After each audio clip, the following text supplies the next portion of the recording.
All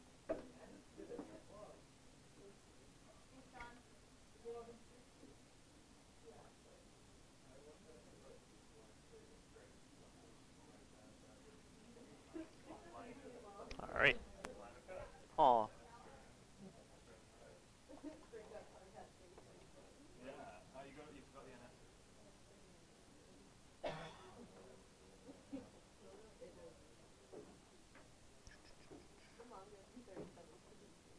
Huh? I know. I'm waiting for Victoria to reply. Yeah, it kind of did. That's why I don't work at NASA. Um, sort of, but it's not very much, right? Yeah. Okay. Still waiting up on. Oh, Victoria's in. Awesome. All right. Whew. Almost 36 seconds, right? Those are 36 seconds on like Persian time. I don't know if anybody here is Persian or Middle Eastern. uh, yeah, I mean I am. So I can joke about that stuff. I, I that that would have been super. Like, wow, that's a really weird way to start boot camp, day 2, and okay. Like, no, I invite you to make fun of Persians, I guess. I don't know. I'm half Persian, so I can only make Persian jokes like every other day. Um, so, yeah, pretty much, yeah. And you know, I want to save. Sam left me little smiley faces. So, all right. Well, there's smiley faces and jazz hands. Yeah. Oh, yeah. Hi, Victoria. Nice to meet you. I mean, you met me yesterday. I'm Nima. I'm one of your lecturers. So you're going to see a bunch of me. I'm going to lecture. I'm going to mentor. I'm going to lecture right now. This lecture is a breakout, and you've already experienced breakouts before recently, like 24 hours ago, almost on the dot. You had a breakout on Git. Today's breakout is not on Git. Today's breakout is on scope and following like flow of execution, right, in your code. It's going to be mostly on reading code. Okay? Reading code. Reading code, and anybody here play Dungeons and Dragons ever? Nice, cool. So, so this breakout's gonna have some element of role play in it. Right? We're going to be role playing specifically computers. Right? I want you to. It's not like I put on my robe and wizard hat kind of thing, but more like, what would the computer act like here? That's what we're going to kind of get our heads around. Now, this being your first lecture with me, I want to clue you into some secret facts. First fact, I have a bunch of notebooks. Second fact, I keep notes in my notebooks. Sometimes it might feel like I'm going a little bit off topic. I promise you all, it's scripted out. I'm not an authentic person. This is all a farce. It's not true. So I'll have a script. I'll have a plan for what we're going through. And I'll have goals. So I'll type out the first goal here. Goal number 1, I want to learn how to read code, right? This is going to be a very general kind of thing and also very specific. And what I mean is want to learn how to read code as a general programmer, right? And also as a JavaScript programmer, right? So some of the things that we're going to look at right now are very specific to JavaScript, but the mindset is more of a general programming thing, right? And I want you to kind of take this frame of thought into any kind of programming language that you do look at. You'll see what I mean soon. The other thing that I'm going to put up on goals is a rudimentary understanding of scopes, right? Rudimentary understanding of scopes. Let me add a little bit more description here. I want to say that when I'm talking about reading code, I want to read and evaluate code in our heads, right? We should be able to read stuff in our heads, and not just read it in our heads linearly from top to bottom. So not just from top to bottom like a book, but following the execution of the code as a computer would look at it, right? So not just from top to bottom, but as a computer would run it. You've already started having this experience, probably noticing that code does not necessarily run from top to bottom, right? Things kind of hop around all over the place, and it can be a little disorienting at first, right? So we'll try to follow through with some like best practices for figuring out how that stuff works. When I talk about scopes, this might not mean anything right now to you, but I'm going to say the scope chain. Right? I'm also going to use the words call, stack. Okay? And here what we're going to do is identify different levels of scope. So these are all words that might not make a ton of sense to you right now. We're going to try and come back to these at the end of the breakout and see if they are a bit more illuminated. So let's see. I want to start off. I'm going to start off by writing a bunch of code. Right? I'm going to start off by writing a couple different like examples of random code. It's like useless, right? But what I'm going to get you to do is help me understand what this code does, right? And we'll kind of start from a basic example and work our way up a little bit until things get a little confusing, right? The fun thing about this is that I'm not going to run any of the code, right? I'm just going to write it. And I will trust you to just give me the right answer. And then I'll say, okay, yeah, probably. And then we'll just move on. Then don't worry, like we'll cycle back to it and check to see whether our intuition was correct. So again, just want to check with Victoria.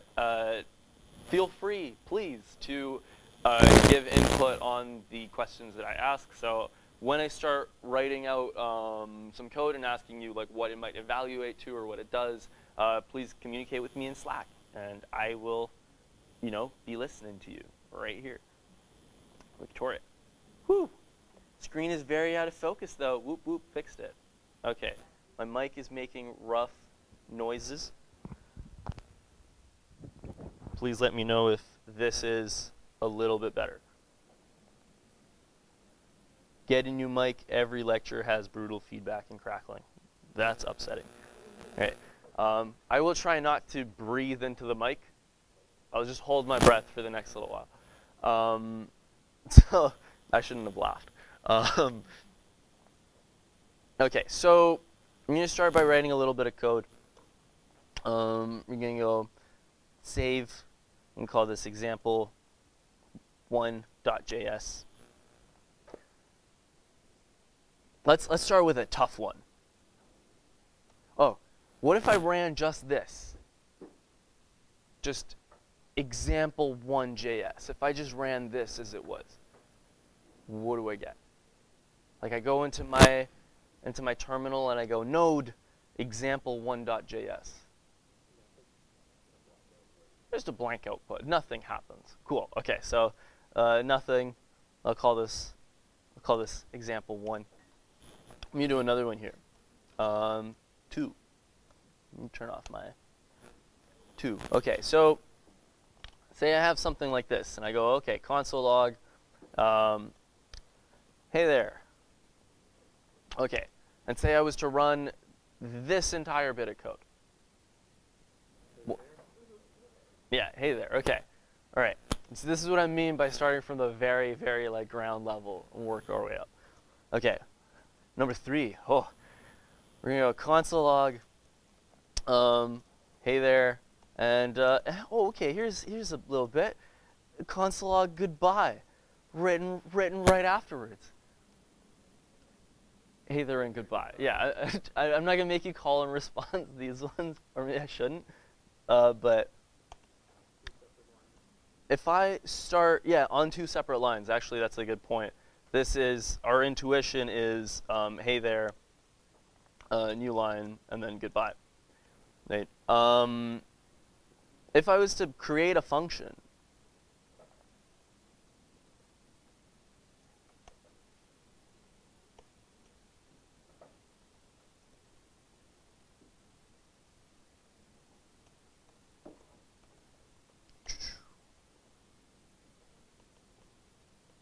like this. If I was to run all of the code that's on the screen right now, what do we see? Goodbye and then hate it, right? Now, at this point, like you've had some experience with functions, so this might not trip you up a ton, right? But it is important to realize that this thing here from line 14 to 16 is a function declaration, right? We're declaring a function, but we're not invoking it, right? We're not calling it, we're not running it just yet. So the code that exists within these two curly brackets, right? This is like hypothetical code. This is like, hey, in case you call, say hello, this is what it will do. I'm not doing it right now, right? The way I usually kind of introduce, because you will run into issues between the differences of like invocation and calling eventually. We're not going to talk about that today. But I do want you to keep in the back of your head that there's like a very big difference between doing something like saying, hey, there's the light switch, and actually using the light switch, right? A declaration is like, there is the light switch. Nothing's happened, but you know it's there, right? So keep that in mind. It won't trip you up today, maybe, but in a couple days it might. Okay, we'll try here we said something like, hey there, comes after goodbye. I'm going to throw in some variables. I'm going to do something like best friend is, and my current best friend is Tyson, because Tyson and I are going out for ramen tomorrow, and it's going to be a good time. No, we're going out for chicken. I have like a rotating kind of lazy Susan of like 4 friends, of whom one is the best friend at any time. So here is Tyson, and we're going to go, okay.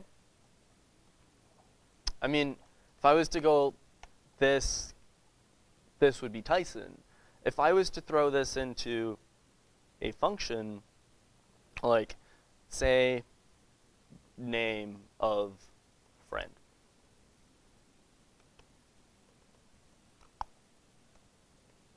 and I did this, what would this do at the moment? Nothing. Why is that? Not calling the function. Is everyone comfortable with that? Right? I'm not calling the function. It wouldn't say anything. So I'd have to say, hey, say name of friend. Right? This is, at the moment, going to say Tyson. But I can get maybe a little funkier with this. Right?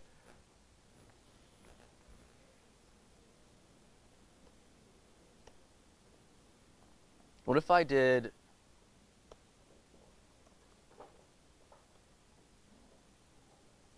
we're going to do Hussein. There you go. What if I did this?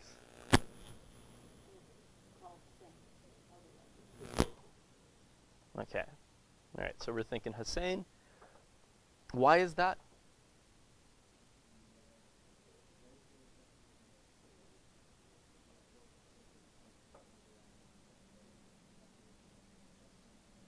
Okay, so the word you used here is the local scope here, where we're changing. Could you re-say that again?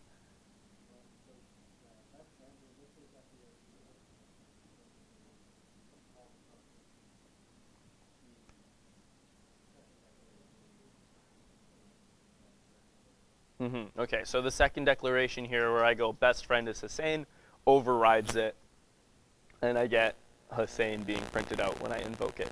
Cool. Okay, so we'll make that assumption here, and I've written Hussein up there. Let's do a couple more before we dive into pulling these apart with a whiteboard, and then we'll run these, right? So here's number 6. Number 6, this one, I'm going to start off with var best friend is Tyson. I'm going to console log best friend here, and I'm going to say console log best friend over here as well. So this is number 6. Can anybody throw out a guess about what this would do? I don't actually have an answer to that, Mhm. Mhm. Oh no.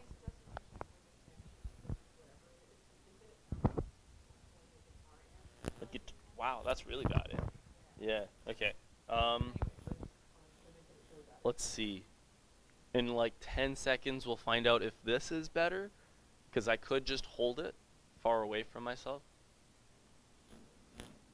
Or hey, Rebecca, you want to just hold the mic for me? No. Is okay. Let's see. Oh, oh. Waiting for the.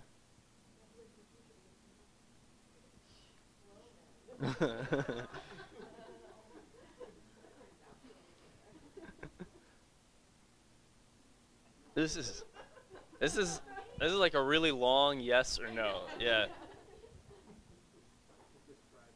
Yeah. It kind of sounds like no. Oh, oh. Just stop type. Oh, no, he's back. We will try. It might be the cord plugging into the jack. I mean, it's as far in as it goes. Um, snap. Okay, well, yeah. Um, you, James is not there. I wish there was some way to monitor, but okay, I'm gonna wait up on Gabe one last time. Okay. Oh, that's Sammy. Oh man.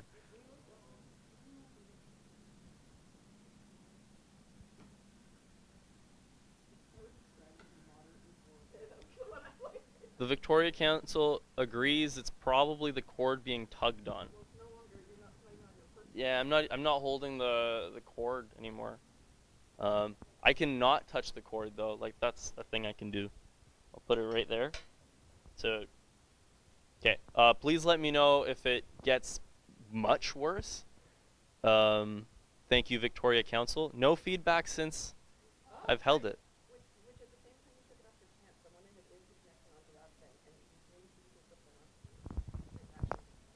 Okay, like that problem solving.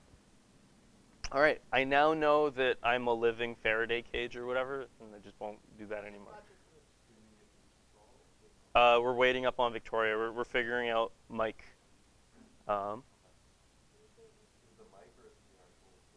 no, it's the mic. Yeah. Now that he's attached. Oh, that's you. Okay. All right. Gabe.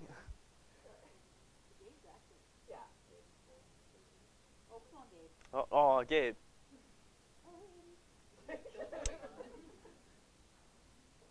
And Gabe's gone.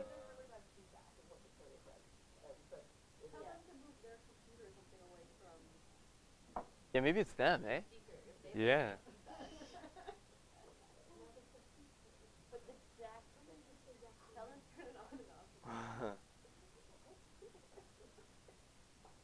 All right.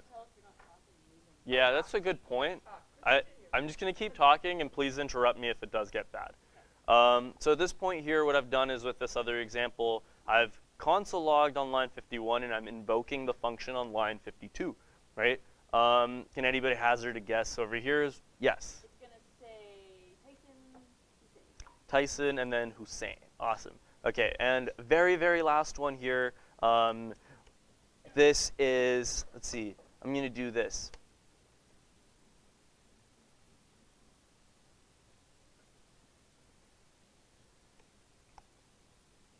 Okay. Whoa. What does this do? Tyson, Hussein, Tyson is your guess. Okay. And does anybody have other guesses? All right. Tyson, Hussein, Tyson. Can anybody explain why this would be Tyson, Hussein, Tyson? Except for you. I know you know, but like, yeah? I guess I've done most of it. Because initially it's calling the first definition of the variable with Tyson. And then we're asking it to run the function. And then instead it changes it to Hussein. But then what? But then what? Yeah. Nah. I'm just going to take over here real quick and then.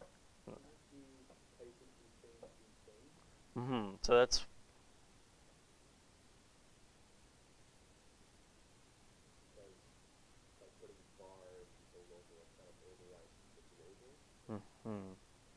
Okay, so the guess here for Victoria is that it might be Tyson Hussein because putting the var here might override this var, and that is a guess over there.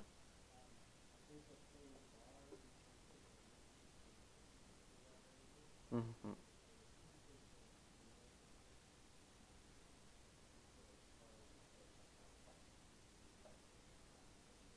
Okay, so the guess here is that putting var inside of here doesn't actually change the scope of the usage of the variable here, so that when we leave this function, it'll go back to being what it used to be, right? That's a good guess. What would your output be if that were the case? Tyson Hussein Tyson. Okay, and there was a hand over here, and I just want to see what that was over there. Oh, it was over there. Yeah. Mm-hmm.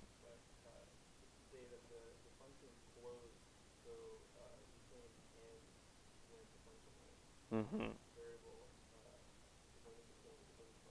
Okay, so what we were saying here was maybe this variable is contained within this function, so that would, as you said, also give us Tyson Hussein Tyson. They're all good guesses. We're going to explore which one is which, like which is correct and which is like wrong, and how correct are you? I'm going to come up with a couple more examples after we play around with the whiteboard a little bit and run this code, because I'm excited to have you see exactly what this does. So, Victoria, there's going to be some rustling. I apologize. There we go. Okay.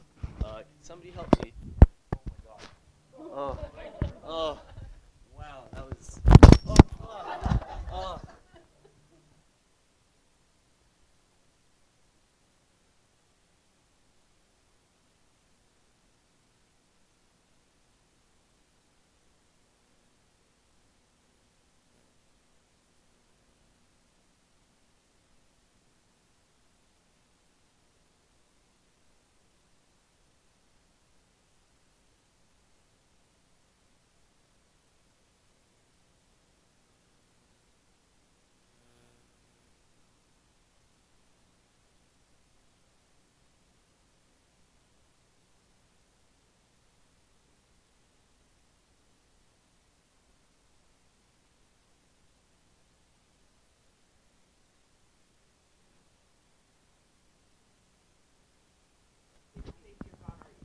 Yeah. Sorry.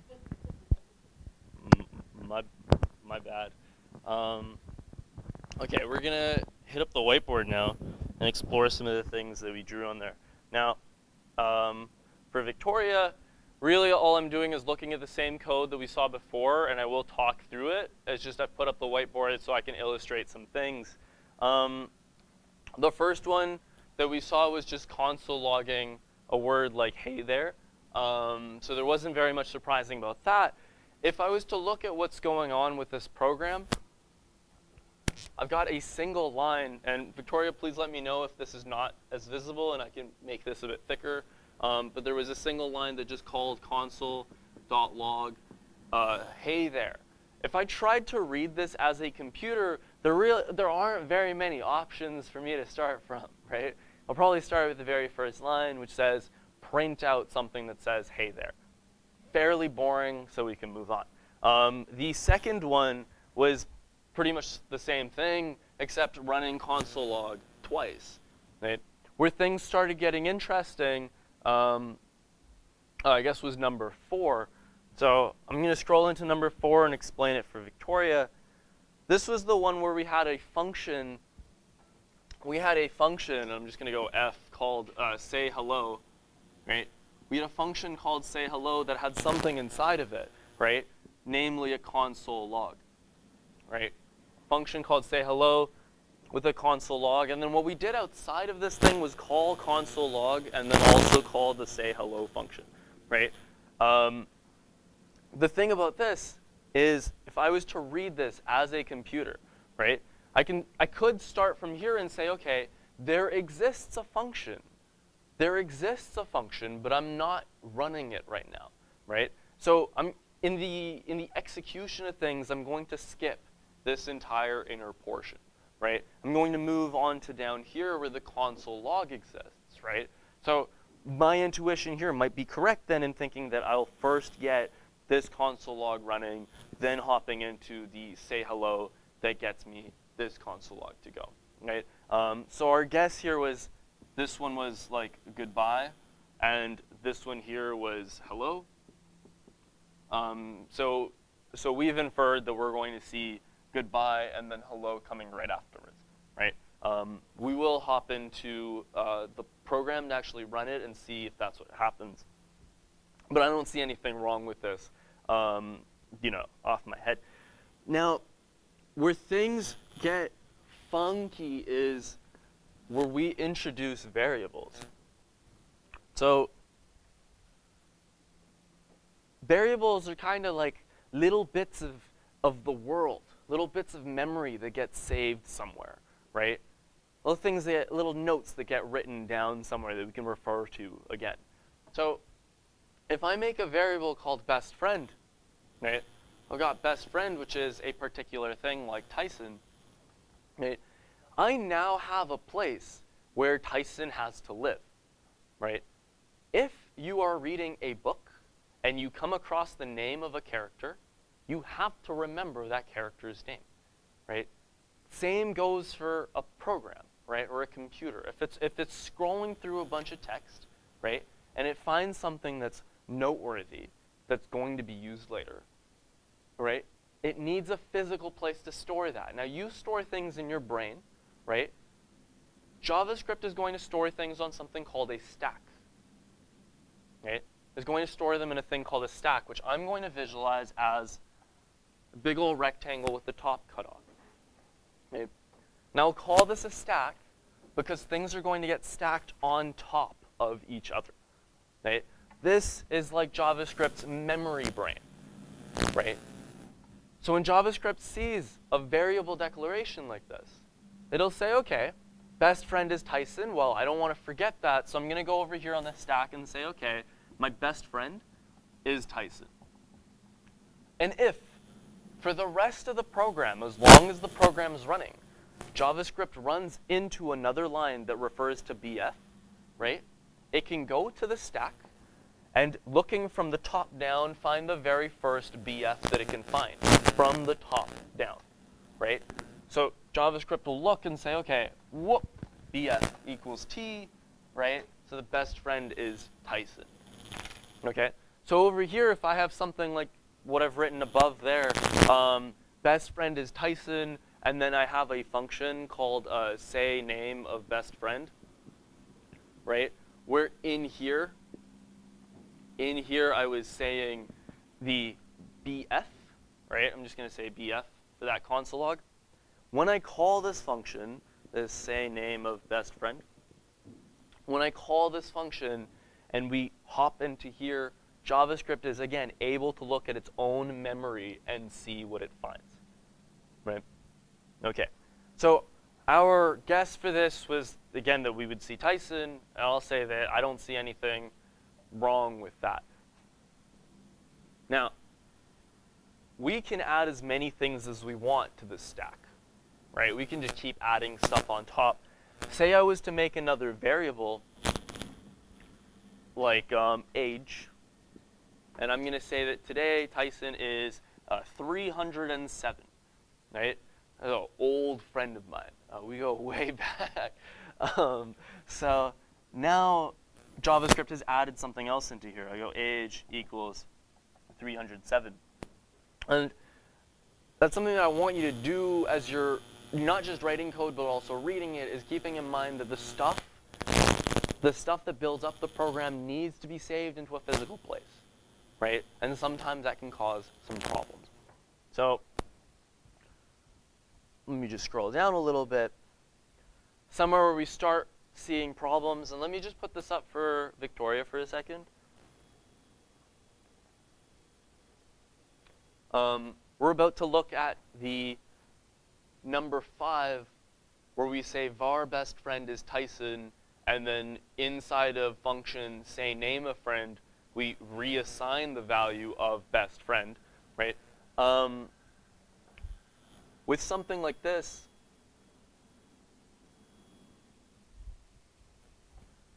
our memory starts looking a little bit different. So I'm going to go here. I'm going to say, okay, we have best friend is Tyson. And then we have that function called say name of best friend.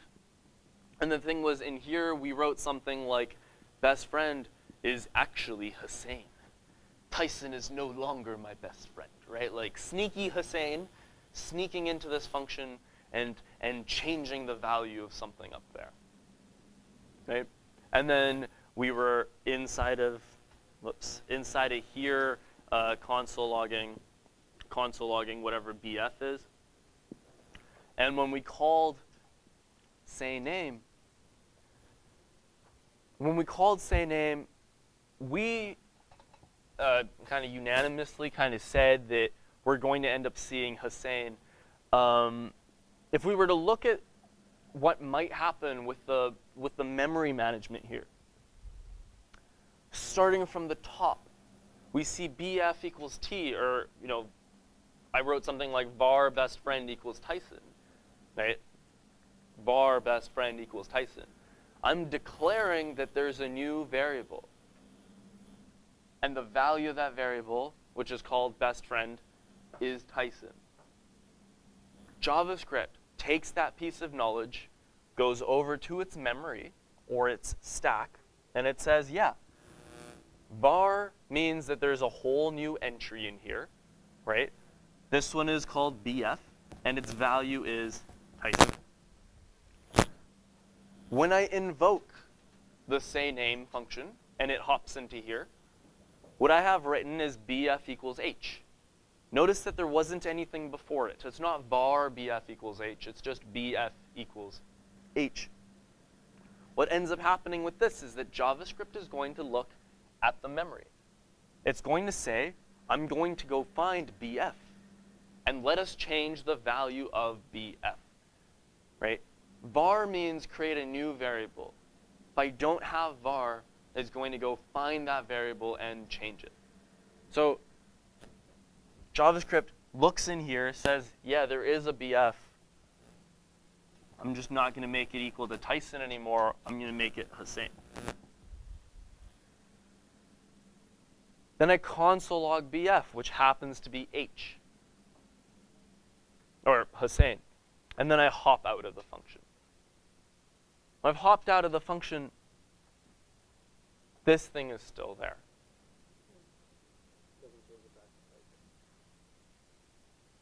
I mean, I don't think so. But I mean, we can see in a minute. Right?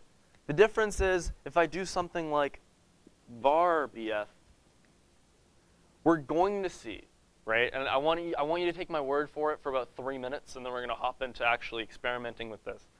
We're going to see that JavaScript is going to look at var and say, fine, I'll make a new variable. So this used to be Tyson, sorry. I'll make a new variable. BF equals H, right? And from now on, within the scope, right? I'm using that word scope now, within this function, right? Since var BF has been declared, right? For the rest of the lines of code inside of here, right? Anytime somebody asks for BF, JavaScript is going to go here and look down from the top. It's going to look down from the top until it finds what it's looking for, right? And the very first one it finds is H, not T, right? H. So within here, we're going to be probably working with H. Now, I feel like that was quite a bit of whiteboarding. Yeah? Yeah, so scope, curly brackets are going to denote like a new kind of block of scope. I'm going to essentially run the same thing that we've done on this whiteboard, but using a tool called Python Tutor, right? Python Tutor is something that you might have already had to use. Has anybody used it yet? No? Okay. I think you have to tomorrow. Either way, we're going to look at it. And what Python Tutor is it's like a website that's going to let you run code, right? It's going to let you run code and see how it's running. and it'll visually show you what the stack looks like at any point in time. So I'm going to mute Victoria real quick, and we're going to move the thing. We'll continue coding for a sec, right? We might come back to the whiteboard to explore.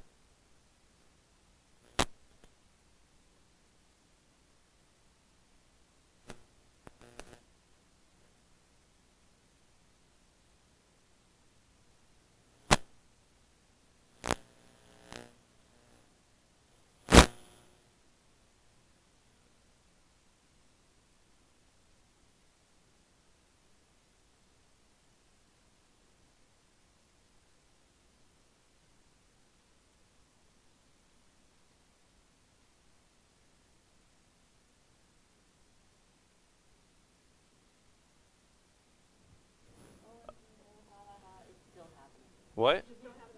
But I was muted. How did it give feedback while I was muted? Yeah, okay. Yeah, it does. Okay, sorry about that then. I was muted, but I guess, yeah.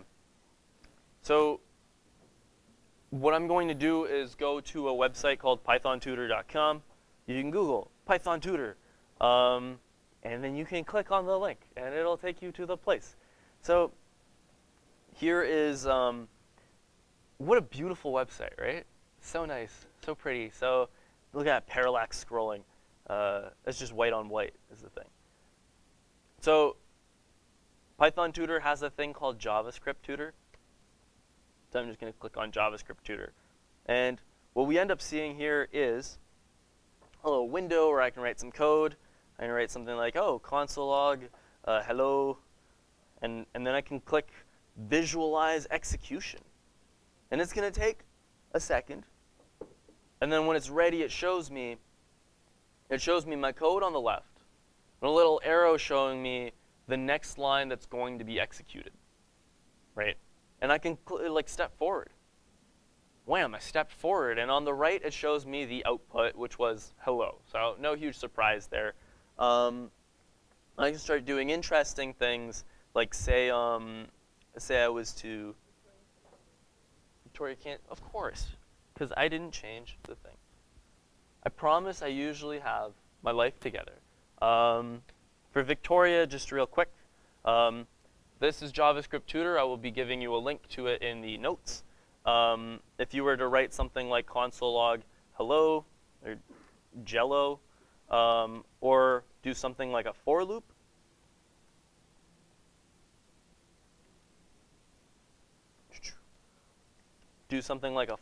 where I maybe console log what I is with every loop.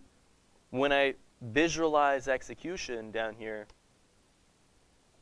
it'll take me to a place where I can step forwards and backwards with the execution of the code and see the red and green arrows that show me what line of code is currently being executed and what line of code will be executed next. And I can monitor all the output. And then I see a little thingy right here that says global frame. Let me just go forward. What I'm seeing here in the global frame, right, is essentially that stack that I was talking about. So as things get created, like var I equals 0, right, I will see that JavaScript or JavaScript Tutor needs a place to write that stuff down, right? So it'll write it over here in the global frame. And I can go forwards, and I can go back as many times as I want. I could even grab this thing and drag it forward and back, right? To run the code as many times as I want, right, and really get an understanding of what's going on. I really, really, really recommend that for the exercises that you're doing this week, right, maybe some of the exercises that you've done already, right, grab that stuff, maybe throw it into Python, like the JavaScript tutor, right, and scroll back and forth and see if it's doing exactly what you expect it to do, right? Programming is giving instructions to a really, really stubborn, stupid person, right? That's it. You don't need a computer to program. You don't. You should, especially at this level of programming, like you should be able to do all of this stuff on paper, right? And this is a good way to like check your intuition. The thing is, when you run your code, you go node whatever and you run it, You don't see everything that's happening inside. Right? You don't see everything that's happening in your loops unless you console log. This is a good way to really check on that. So what I said what we would do is take some of this code and throw it in. And the first one that I want to test was, I got my numbering wrong, was this one here with best friend Tyson and then console log best friend. Because what we'll see when we run something like this over here, is that when I run var best friend equals Tyson, that gets saved in a stack somewhere, right? Now that I am inside of say name of friend, right? I have a new scope. I have a new world, an entirely new little universe, right? Where new things can happen. And if I need something in that universe that isn't there, right? What JavaScript's going to do is it's going to hop out of that universe and go to the next, like, nearest universe, right? The last universe it was in. So if I'm inside of say name of friend and I try to run console log best friend, and it can't find it in here, it can't find it inside of this world, it will go to the next biggest world, the global frame, and find best friend is Tyson. Okay, so we've got that. If I did something like this, the important thing to see here with this one, where we mutate the value of best friend, is that as I go forward, oh, whoops, this one was the one where I didn't even run it. Oh, no, that's what I need there. My bad. I had missed the invocation when I was copying it over. When I move forward and invoke say name of friend, inside of here, best friend equals Hussein is going to not find best friend inside of this world. So it's going to go outside to find it. Right? It's going to go outside to find it, and when it finds it, it will edit it. Right? Because I wrote, I want to reassign the value of best friend. Right? So this lecture is kind of twofold.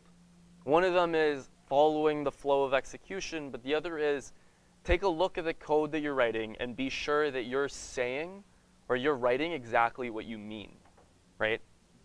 So with this line of code, what this line of code says is find the variable best friend and reassign it, right? That's what this line of code says. So I end up with Hussein being changed, and even when I make my way out of those curly braces, the value of best friend is now Hussein. Right? Just go back a little bit. This one here, we guessed Tyson Hussein for this next one. Heads up, you've got 100% of them correct, so that's good. This one here was something similar, where as I was running forward, I console logged best friend before ever editing it, so I do end up with something like Tyson and Hussein, and it's still, though, important to go back and see that as I'm running this, the value of best friend in the global scope gets changed.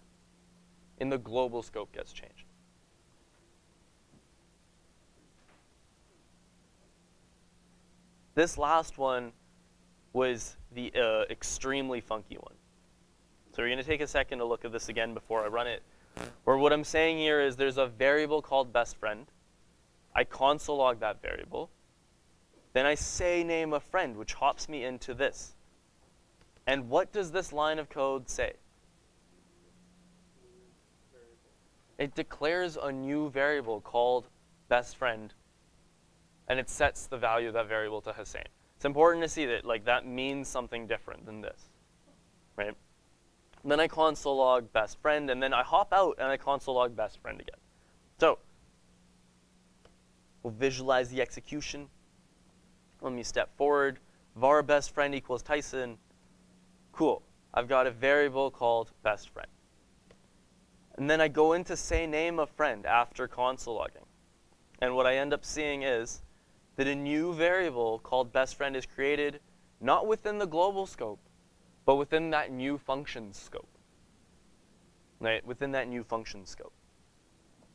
I go next. When I set the value of best friend to Hussein, it's in that new variable.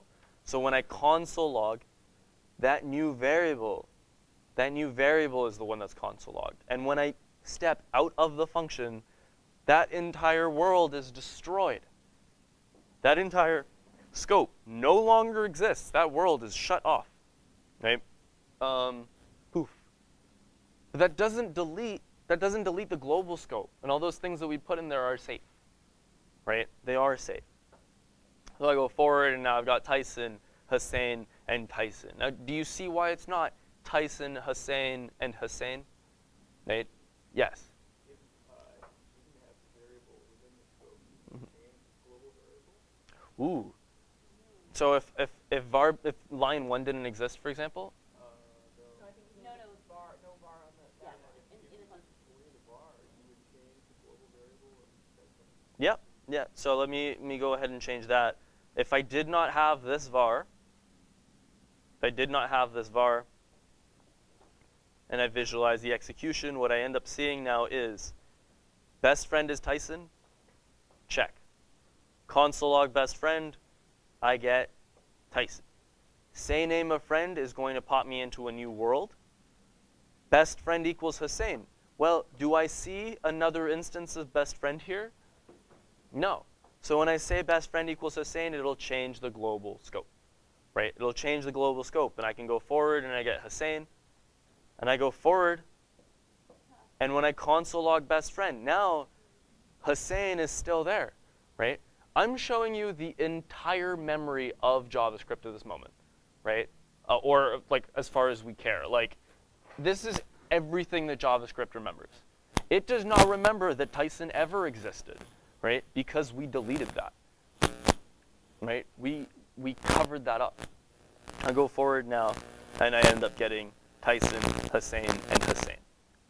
Right? So that it's a little bit of a gotcha, right? It is a little bit of a gotcha, but like, it's important to understand that var means something, right? It means create a new variable. And it's also important to understand that these scopes, right? They're creating little universes that are temporary. They're fleeting, right? When this function finishes running, the world it had created does not exist anymore. Right? So, let's see. I've already talked about the whiteboard. We've done this. I've shown you JavaScript Tutor. There is, yeah, okay, I'm going to do one last thing here. I'm going to hop into JavaScript Tutor a little bit more and just edit this same example.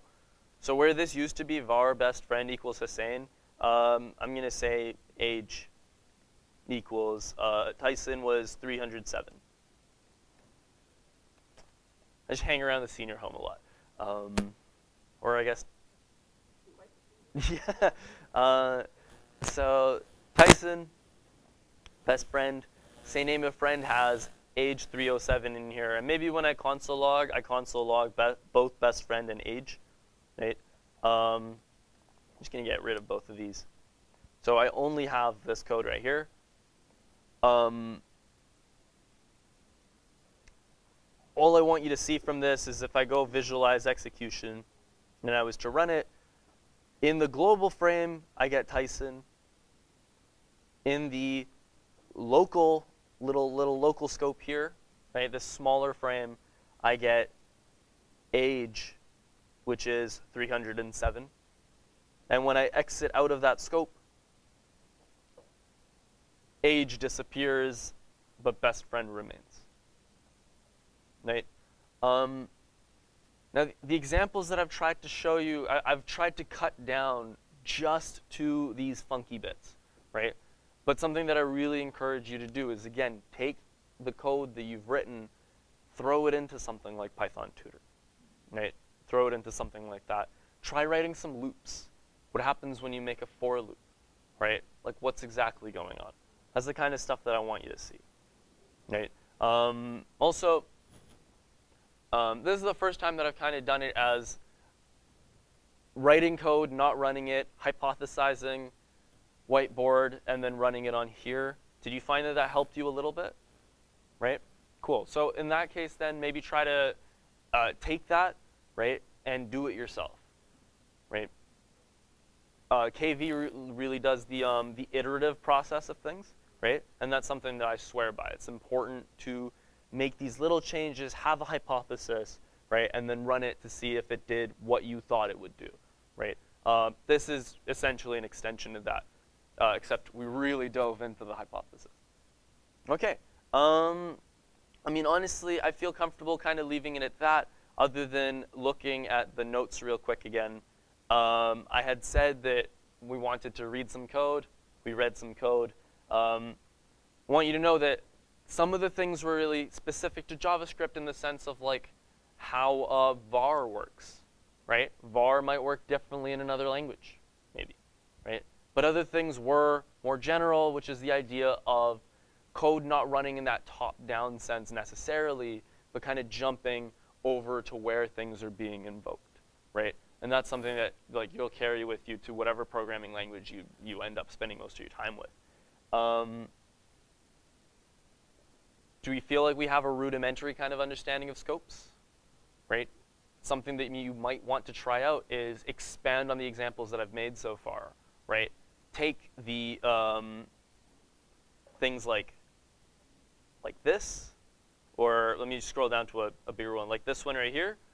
What if you made a function inside of, say, name a friend that also covered up one of the names, right? What if you made a function with the name of a variable? Like I go best friend in here, and then in here I go, instead of best friend is Hussein, I do something like function best friend. And then I don't console log best friend, but I go best friend like that. I'm going to be honest. I don't know what happens. I don't know, right? Okay, I kind of know. I have this job. But like, but try out things like this until you feel like you have like a good understanding, right? With this basic stuff, I want you to stress, right? I want you to really bend until things crack, right? So are there any questions? No? Feeling pretty good? Awesome. I will send out notes right now.